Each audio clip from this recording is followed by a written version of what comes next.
So I'm Ann Beaubien.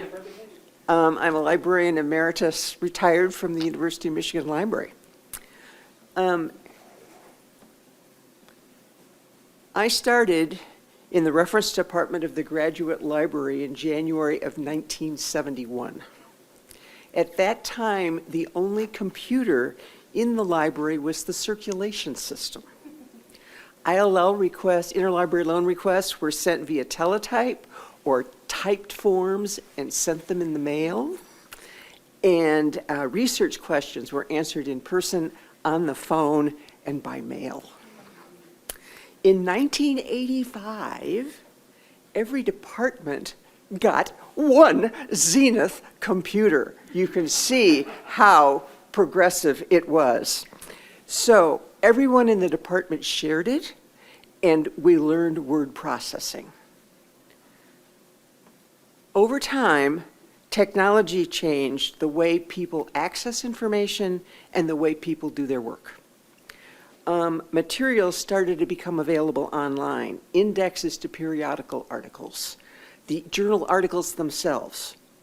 Initially, librarians did mediated database searches to generate a list of articles for patrons. And we had specialized computers to do that. The first ones went at 300 baud.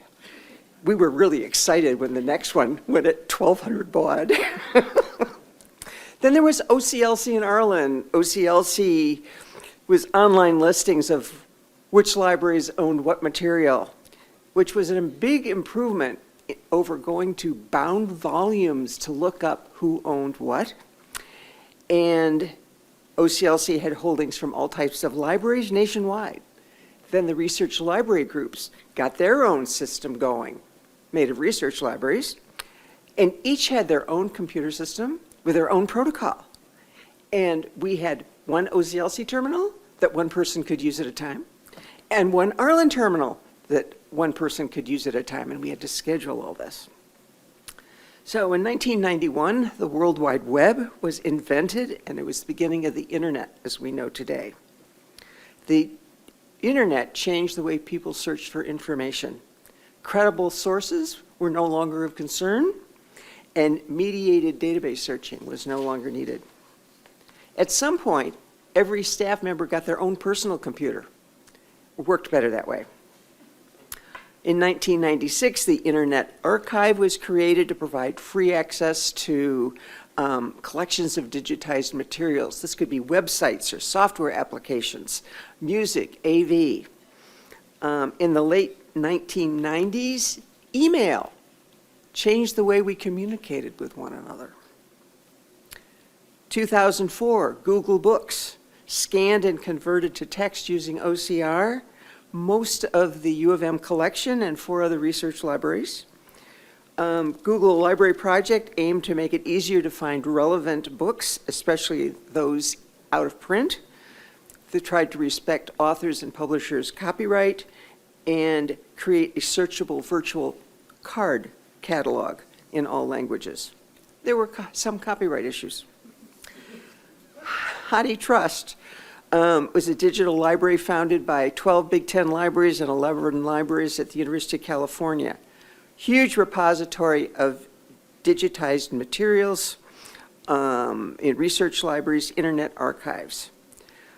Technology changed the way we delivered services. In 1985, I created a service to hand deliver materials to faculty offices. In 2010, we delivered and scanned articles to people's desktops.